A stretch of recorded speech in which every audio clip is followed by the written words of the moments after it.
Assalamualaikum warahmatullahi wabarakatuh. Nama saya Evita Wardarini. Saya akan menjelaskan tentang subjek pendidikan berdasarkan surat Al-Kahfi ayat 65-70. Bismillahirrahmanirrahim. Fawajada 'abdan min 'ibadina atainahu rahmatan min 'indina wa 'allamnahu min ladunna 'ilma. Qala lahu Musa hal attabi'uka 'ala an tu'allimani mimma 'allimtu rusyda.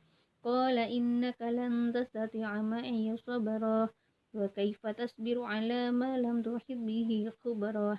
Qala satajiduni insya'allahu sabiran wa la a'si laka amra.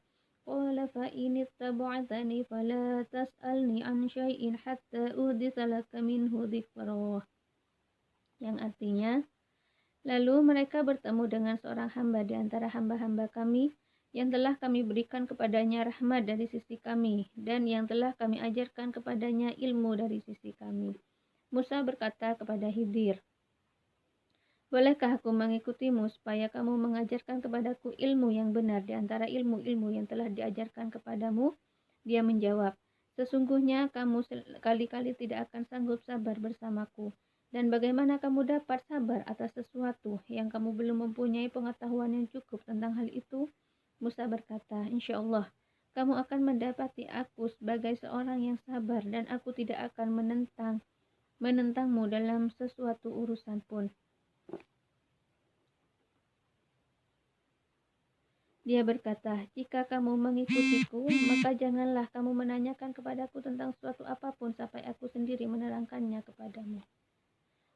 Dalam hal ini, Nabi Musa diminta oleh Allah untuk menemui seorang hambanya yang sudah diberi ilmu olehnya, yaitu Nabi Khidir, supaya Nabi Musa belajar kepada Nabi Khidir, sebab dia dimintanya belajar pada hambanya yang lebih pandai darinya.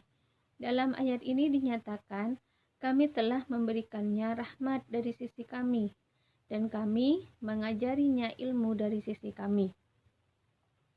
Berdasarkan ayat tersebut bahwa Allah menyebut dirinya kami dalam ayat tersebut, hal itu berarti bahwa ada keterlibatan pihak lain, yaitu malaikat dalam pemberian rahmat dan ilmu itu. Yang diberikan kepada Nabi Khidir itu adalah rahmat, yaitu kenabian, dan diberikannya dari sisi kamu, artinya diberikan langsung atas perintah Allah tanpa usaha yang menerima. Kenabian memang diperoleh bukan dengan usaha, melainkan atas kehendaknya, setelah melihat kesucian, ketaatan, kemampuan, dan sebagainya dari orang yang bersangkutan tersebut. Pengetahuan guru dengan demikian harus lebih luas dari pengetahuan murid, dan pengetahuan itu haruslah benar. Pernyataan Nabi Khidir bahwa Nabi Musa tidak akan bisa bersabar mengandung arti bahwa salah satu etika belajar adalah sabar, yaitu tekun, tidak cepat menyerah, tidak cepat mengambil kesimpulan yang tidak matang, dan tahan terhadap ujian. Fakta itu sekaligus menyatakan bahwa guru perlu mengingatkan dan menuntun murid dalam mengatasi kesulitan-kesulitan belajar. Alasan Nabi Khidir menyatakan bahwa Nabi Musa tidak akan bisa sabar ialah Nabi Musa belum memperoleh pengetahuan yang cukup mengenai apa yang akan dialaminya. Pengetahuan ini mengenai hakikat suatu peristiwa. Nabi Musa berjanji akan bersabar atas izin Allah. Artinya, dia tidak bisa memastikan bahwa dia akan dapat bersabar, tetapi akan berusaha sabar sekuat-kuatnya. Bila hal itu tidak terwujud, maka berarti Allah menghendaki hal yang lain. Dia juga berjanji tidak akan membantah perintahnya, tetapi akan patuh sepenuhnya sebagai adab seorang murid terhadap gurunya.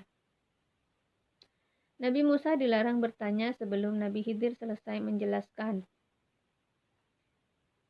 Dengan demikian, guru harus piawai dalam menyampaikan informasi ke dalam hati dan pikiran muridnya.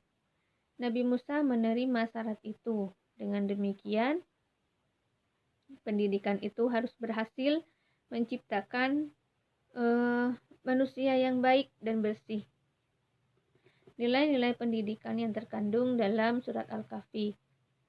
1. Ilmu seorang guru harus memadai untuk mampu menjelaskan secara profesional. 2. Ilmu seorang guru harus lebih tinggi dari muridnya. 3. Seorang guru harus menjadi teladan dalam segala ucapan dan tindakannya. 4. Perlu adanya kesempatan antara guru dan murid sebelum pembelajaran dimulai. Demikian penjelasan dari saya. Kurang lebihnya, wassalamualaikum warahmatullahi wabarakatuh.